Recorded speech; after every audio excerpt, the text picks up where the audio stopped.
하나님께서 이 저녁 우리에게 주시는 생명과 진리의 말씀은 신약성경 사도행전 5장 17절에서부터 26절까지의 말씀입니다. 17절부터 26절까지의 말씀인데요. 우리가 함께 읽기는 17절에서부터 21절까지만 읽겠습니다. 한 절씩 교독하시고 마지막 21절 함께 합독합니다. 대제사장과 그와 함께 있는 사람, 즉 사두개인의 당파가 다 마음에 시기가 가득하여 일어나서 주의 사자가 밤에 옥문을 열고 끌어내어 이르되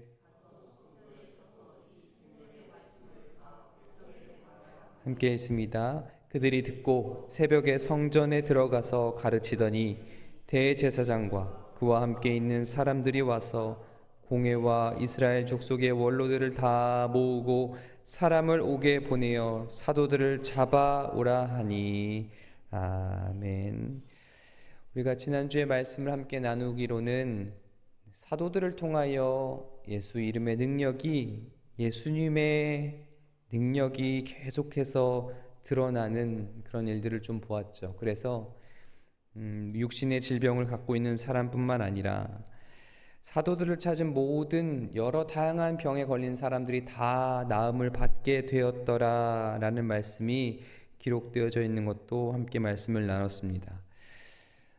이런 일들이 계속 있으면 사실 이스라엘을 다스리는 지도자에서부터 백성들의 마음을 살피는 지도자까지, 또 종교 지도자들도 사실 이런 일들이 일어나면 당시에 여러 가지 사정과 형편으로 인해서 의료 행위를 혜택을 받지 못했던 가난한 사람들이라든지, 아무리 의료 행위가 이루어져도 병을 나을 수 없었던 사람들이 낫는 일들을 보면 사실 굉장히 좋아해야 하죠.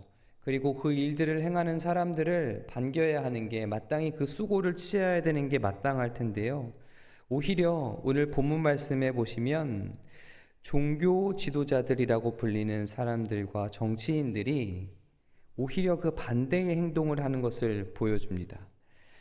17절 말씀해 보시면 대제사장과 그와 함께 있는 사람, 즉 사두개인의 당파가, 이 대제사장들과 그리고 이 사두개인의 당파가 이 백성들이 나음을 받는 것을 보고도, 이 사도들의 행적을 보고도, 예수 그리스도의 능력을 보고도 마음이 오히려 불편하여지죠. 그 마음에 그래서 어떤 일들이 일어나는가? 다 마음의 시기가 가득하여 일어나서 그들의 마음 가운데 좋은 마음이 아니라 이 시기라는 마음이 가득 채워집니다. 사실 그들에게 있어서는 그것이 진리인지 아닌지, 이게 선인지 악인지 구분하는 것보다 더 중요한 것이 그들의 마음속에 있었습니다. 그것이 무엇이었냐면 자신들의 뜻과 자신들이 추구하는 바와 맞는지 안 맞는지, 혹시 이러한 일들 때문에 자기들이 계획하는 일들이 방해를 받을까봐, 그것이 진리이든 아니든 전혀 상관없이 만약에 그런 일들이 거리낌이 된다면 그 모든 것이 불편한 그런 마음들이 그들의 생각과 마음 속에 있었다는 거죠. 그래서 그들의 마음 속에 이 불편함이 드러났습니다. 시기라는 마음이 가득하여지죠. 그리고 그 시기는 곧 이 사람들을 잡아서 죽여야겠다라는 생각까지 이어집니다. 그래서 오늘 본문 말씀의 17절 말씀에 보시면 마음의 시기가 다 가득하여 18절 말씀에 그 일들을 행하였던 사도들을 잡아다가 옥에 가두게 되지요. 여러분, 사실 이 대제사장들 뿐만 아니라 당시의 종교 지도자들, 권력자들, 정치인들 모두가 이 마음에 시기라는 마음이 일어난 것은 이 사도들에게만 있었던 것은 아니죠. 이미 이전에 예수님께서 등장하셨을 때에도 그들의 마음 가운데 이 시기라는 마음이 생겨나기 시작하죠. 그래서 예수 그리스도를 잡아서 죽일 계략을 꾸미게 되지요. 그들의 마음속에 왜 시기라는 것이 생겨났을까?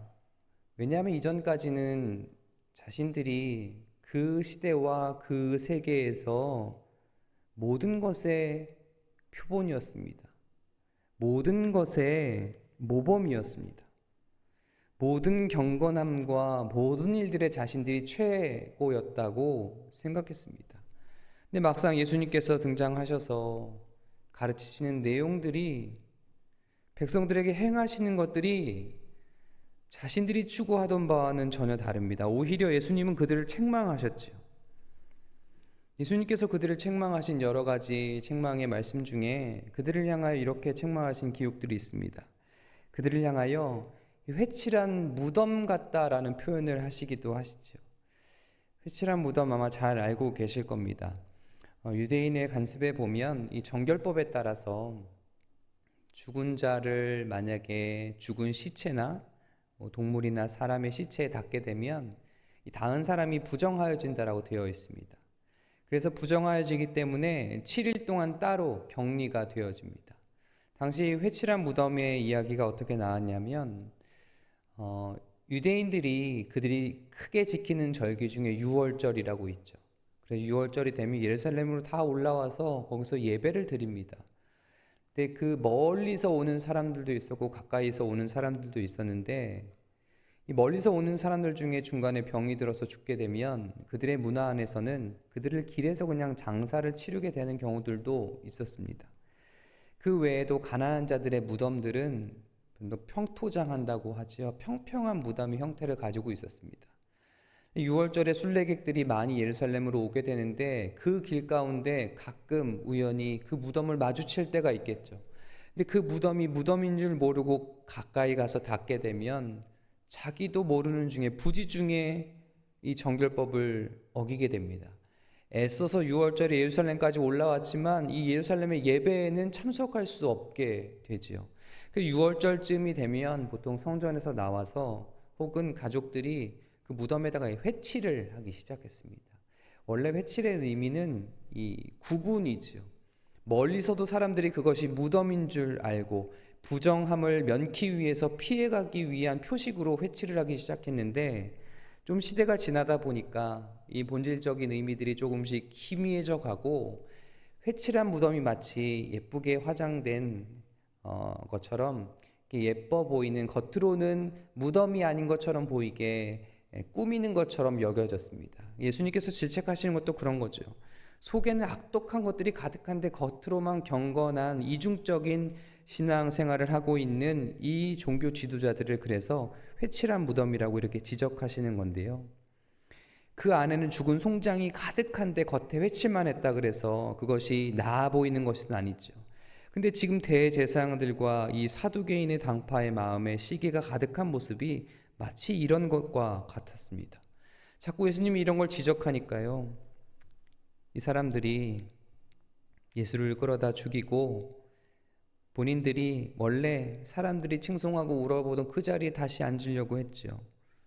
그런데 예수를 잡아 죽였으나, 그러나 이제 사도들이, 예수님의 제자들이 똑같이 예수의 이름으로 기적과 이적을 행하고 다니는 겁니다. 그리고 더 나아가서는 너희가 죽인 예수가 바로 그리스도다, 메시아다, 그렇게 전하고 다니는 겁니다.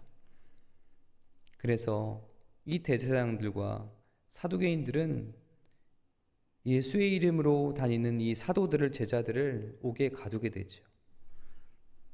근데 방금 읽은 이 18절 말씀을 보면 사도들을 잡아다가 옥에 가두었더니, 이 옥에 가두다가요, 우리가 생각하는 그런 감옥 같은 개념이 아닙니다. 이게 당시에는 감옥의 종류가 여러 가지가 있었다고 해요.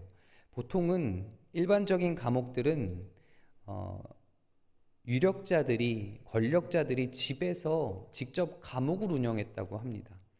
그래서 어떤 죄를 지은 사람을 거기에 가둬놓고 반성을 시키게 하는, 죄값을 치르게 하는 이런 감옥들이 있었는데, 여기서 나오는 이 사도들을 잡아다가 옥에 가두었다고 하는 이 감옥은 조금 더 특별한 감옥입니다. 이제 헬라어 원어로는 조금 더 특별한 단어들로 이것을 표현하고 있는데요.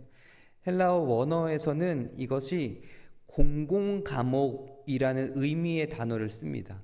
그러니까 유력자들이나 흔히 볼 수 있었던 당시에 흔하게 생각했던 감옥이 아니라 국가에서 관리하는 엄격한 체계 안에서 관리하는 아주 엄중한 처벌을 받는 감옥이라는 의미를 갖고 있습니다. 그리고 19절에는 주의 사자가 밤에 옥문을 열고 끌어내어 이르되, 한글 성경에서는 번역에서 누락된 부분이 있는데 이 원어상엔 요 앞에 접속사가 하나 문장 앞에 붙어 있습니다. 이 역접인데요. 그러나라는 접속사가 하나 붙어 있습니다. 경비가 삼엄하고 엄중한 처벌을 받는 국가 감옥에 갇혀 있었으나 그러나 주의 사자가 밤에 옥문을 열고 끌어내어 이르되, 이렇게 원래 되어 있습니다. 이 의미는 이 누가가 굳이 국가 감옥이라고 표시한 것도, 그러나라고 기록한 것도, 사람들은 그들을 죽이려고 붙잡았으나 엄중한 시스템 안에 갇혀진 삼엄한 경비 안에 그들을 묶어 두었으나 그것이 하나님의 천사들로 하여금 아무것도 아닌 것처럼 그곳에서부터 건져주시는 하나님의 은혜가 바로 여기 있었다라고 누가는 좀 강조하고 있는 겁니다. 그때 사도들을 구하기 위해서 주의 천사가 얼마나 많이 왔는지, 어떤 방법으로 그들을 끌어내었는지는 기록하고 있지 않지만 이 두 절의 말씀을 통해 하나님의 은혜는 어떻게 임하는지를, 사람들의 생각과 예상을 넘어서 하나님은 어떠한 일들을 행하시는지를 잘 보여주고 있죠. 그런데 우리가 또 하나 조금 더 주목해서 봐야 되는 게 있는데요.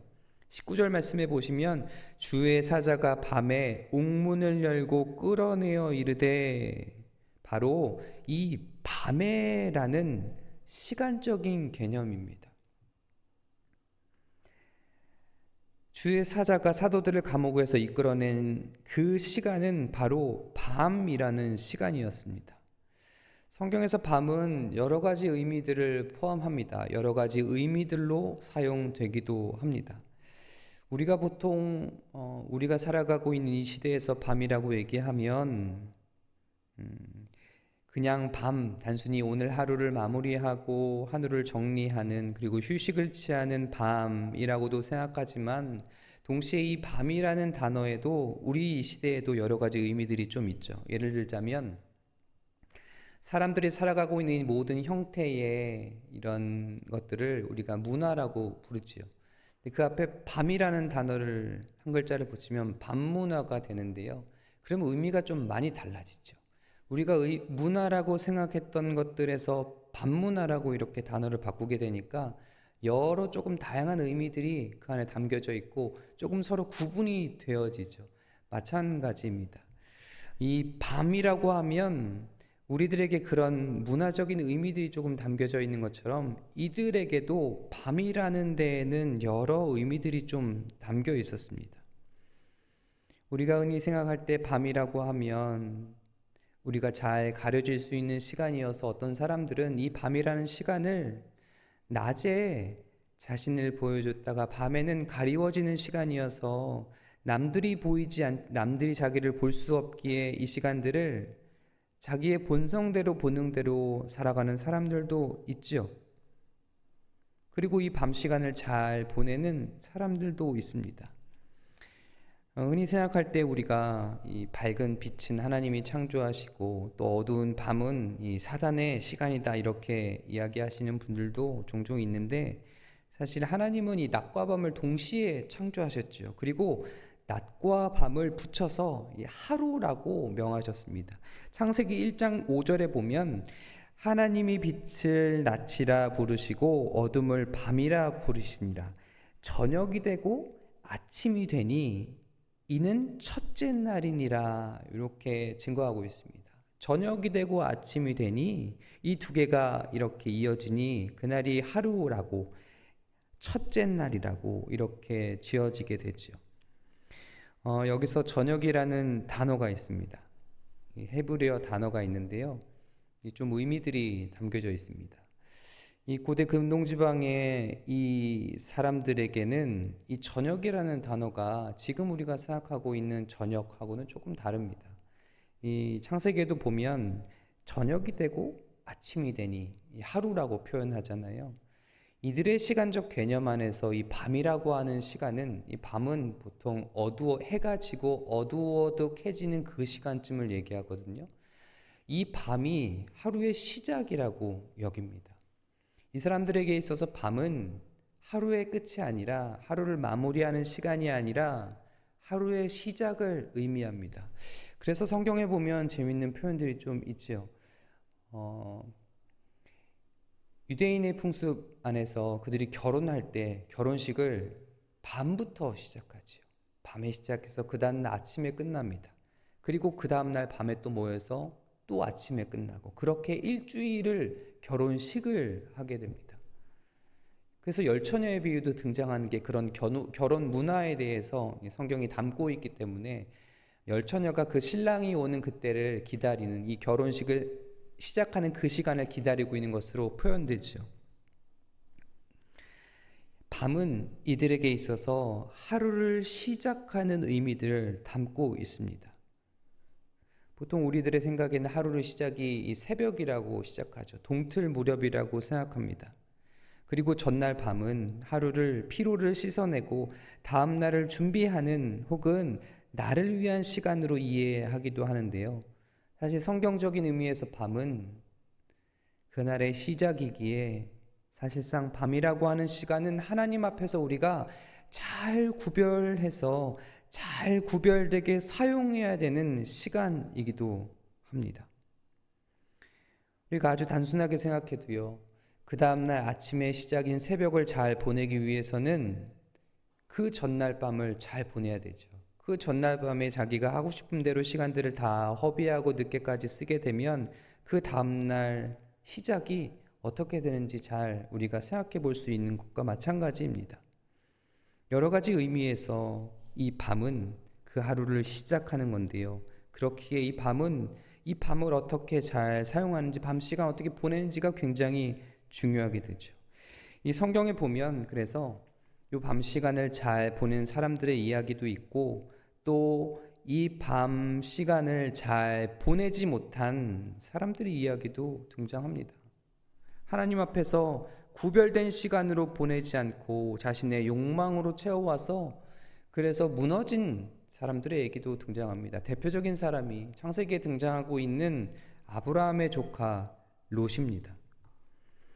롯은 아브라함과 함께 다녔지요. 그러다가 아브라함이 네가 먼저 네가 갈 땅을 택하라 했을 때, 그는 그의 선택으로 당시에 하나님의 동산 같고 애굽 땅과 같이 보이기 좋은 땅에 그 마음을 빼앗겨서 소돔과 고모라라는 성읍으로 가게 되죠. 그리고 거기서 그 인생을 허비합니다. 당시에 소돔과 고모라는 성경의 표현으로는 하나님께서 보시기에 악이 가득한 도시였다라고 표현합니다. 우리가 잘 알고 있는 것처럼 이 소돔이라고 하면 뒤에 성경에서도 쭉 악한 도시들을 비교할 때에 이 소돔과 고모라 같다는 말들을, 그런 표현들을 사용하는 것도 얼만큼 그때 소돔과 고모라가 악한, 하나님께서 보시기에 잘못된 길로 가고 있었는가를 유추해 볼 수 있는 내용들이지요. 영어에도 그래서 이 소돔에서 비롯된 단어가 있는 거 아시죠? 소돔이라고 하는 단어인데, 요 소돔이라고 하는 단어는 그냥 표현상이 아니라 영어 사전에 이 남색 수간이라고 되어 있습니다. 당시에 소돔이 갖고 있었던 문화가 얼마나 하나님께서 보시기에 악했는지를 잘 알 수 있는 단어이기도 하죠. 그들의 밤은 그렇게 늘 지내오던 밤이었고, 롯 또한 거기서 그러한 삶을 살아가고 있었죠. 여러분, 구약시대에 보면 또 삼손이라고 하는 사사의 이야기도 있습니다. 삼손을 보면 이 밤 시간을 무절제하게 보내다가 결국은 들릴라를 통해서 블레셋에 잡혀가고, 거기서 눈이 뽑힌 채로 그들의 맷돌을 굴리는 사람이 되죠. 요한복음 13장에 보시면 예수님께서 제자들과 마지막 만찬을 하실 때에 가룟 유다가 거기서 은근슬쩍 빠져나오는 시간도 밤이라고 표시되어 있습니다.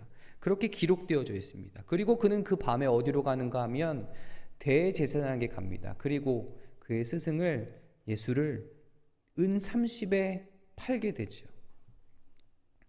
가룟 유다에게 그 밤은 자신의 욕망을 채우는 시간이었습니다. 여러분, 밤이라는 시간은 이것은 믿음을 가진 사람들 뿐만 아니라 믿음이 가지지 않은 사람들에게도 이 시간을 어떻게 보내는가가 그 다음날 하루가 될 수도 있지만 그의 일생이 어떻게 무너지게 되었는지를 우리가 잘 볼 수 있는, 알 수 있는 시간이 바로 이 밤이지요. 여러분, 그렇다면 밤을 그릇되게 사용하는 사람들의 삶이 낮이 그릇되게 일구어진다면, 반대로 얘기하자면 밤을 하나님 앞에서 거룩하게 구별된 시간으로 잘 보내는 사람들에게는 그러면 그 밤의 연장선상에 있는 그 낮이 얼마나 잘 바르게 일구어질 수 있을지를 기대할 수도 있겠죠. 오늘 본문에서 보면 주의 사자가 감옥에서 그들을 끌어냈던 시간이 낮이 아닌 밤이었는데요. 수많은 사람들이 잠자고 있었던, 자신의 욕망을 채우는 시간들이 될 수도 있고 자신의 본능대로 움직이는 시간이었을 수 있던 그 밤에 사도들에게는 주의 천사들이 찾아와서 그 밤을 어떻게 만들어주는가, 은혜를, 하나님의 더욱 깊은 은혜를 경험할 수 있는 신비로운 은총이 있는 밤이 되었죠. 똑같은 밤이지만 서로 다른 시간들을 경험하게 됩니다. 그리고 그 밤을 경험한 이 사도들이 구출되어서 행한 것이 무엇이냐 하면, 우리 19절에서 21절까지 상반절을 보시면 주의 사자가 밤에 옥문을 열고 끌어내어 이르되 가서 성전에 서서 이 생명의 말씀을 다 백성에게 말하라 하매 그들이 듣고 새벽에 성전에 들어가서 가르치더니 라고 기록하고 있습니다. 사도들을 감옥에서 이끌어낸 주의 사자가 이야기하기를 여태까지 너희들이 해왔던 것처럼 계속해서 복음의 증인으로 살아가라.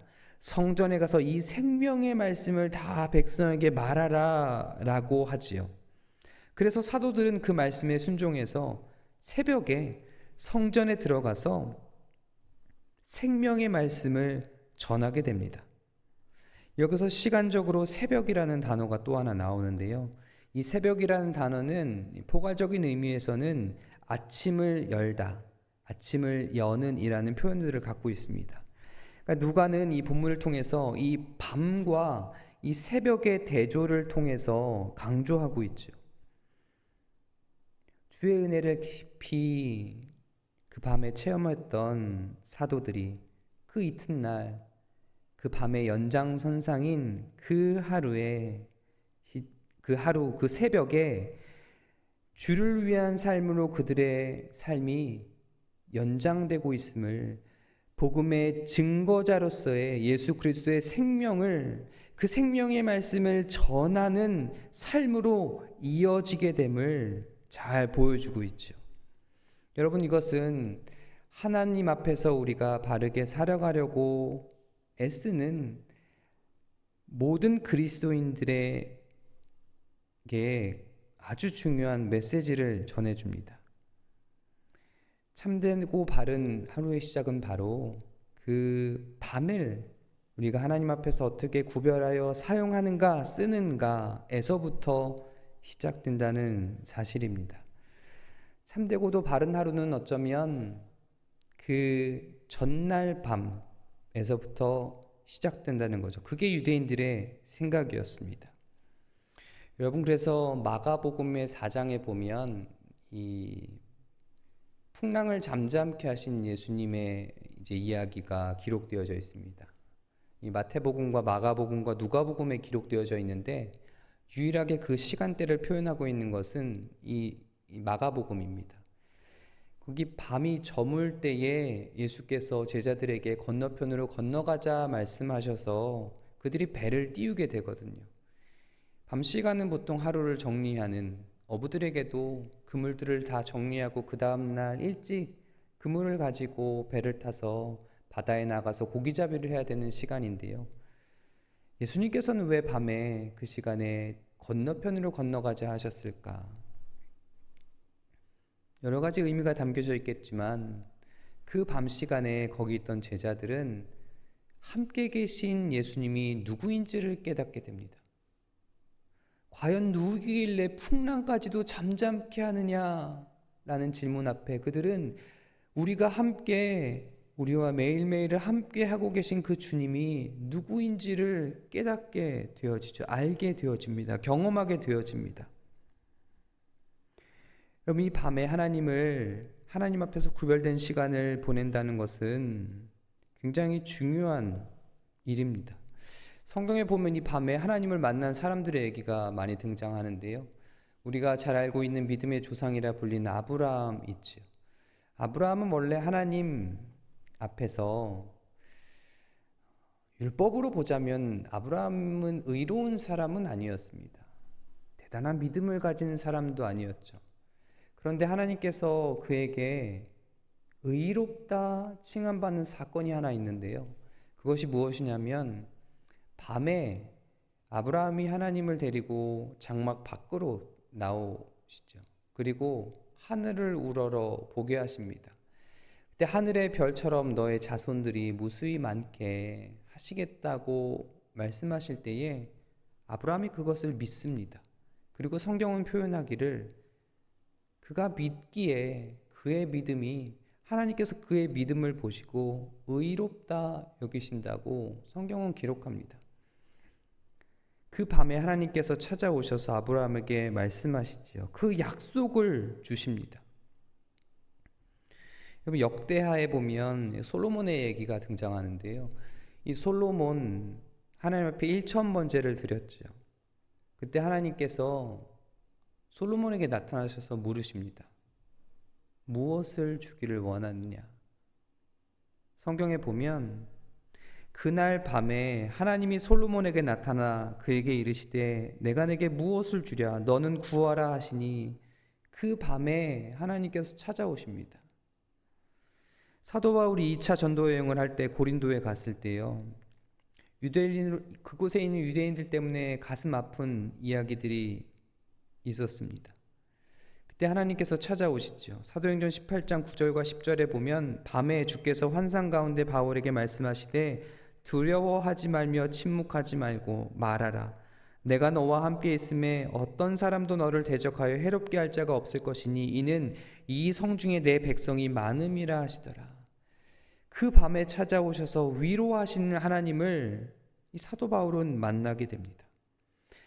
밤 시간을 어떻게 보내는가에 따라서 그들의 그 다음이, 그들의 걸음이, 그들의 삶이 어떻게 되었는지를 성경은 우리들에게 말씀하여 주고 있죠.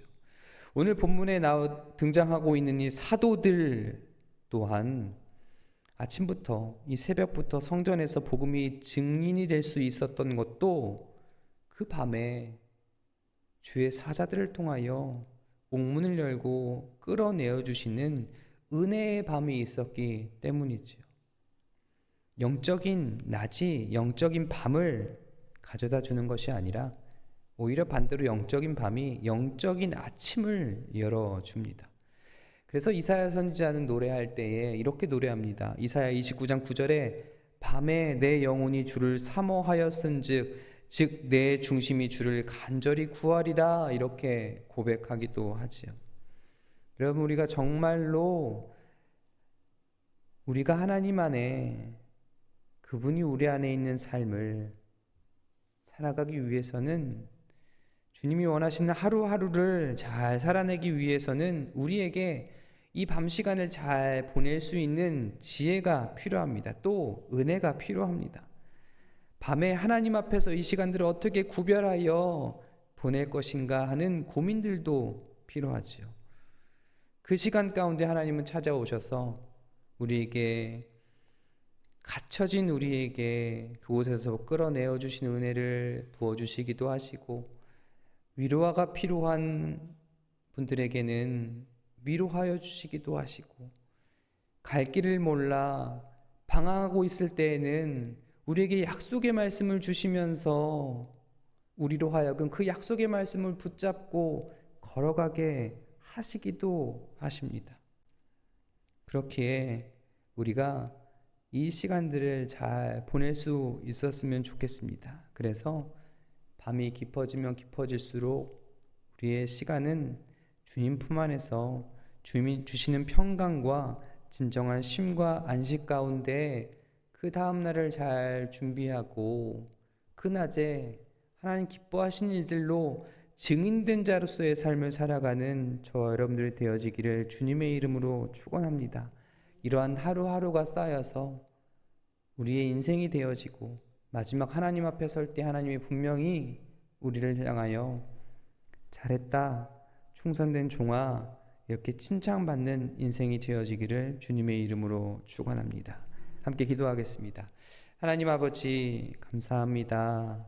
이 밤에 각자의 생업과 일터 현장에서 삶의 자리에서 정말 힘들지만 피곤하지만 지쳤지만 주님 안에서 주의 말씀 안에서 또 약속의 말씀 안에서 은혜를 누리고자 주의 거룩한 성도들을 모이게 하셔서 이 시간 이 밤에 찾아오셔서 우리를 위로하시고 도우시는 하나님의 귀한 은혜에 대해서 나누게 하여 주시니 감사합니다.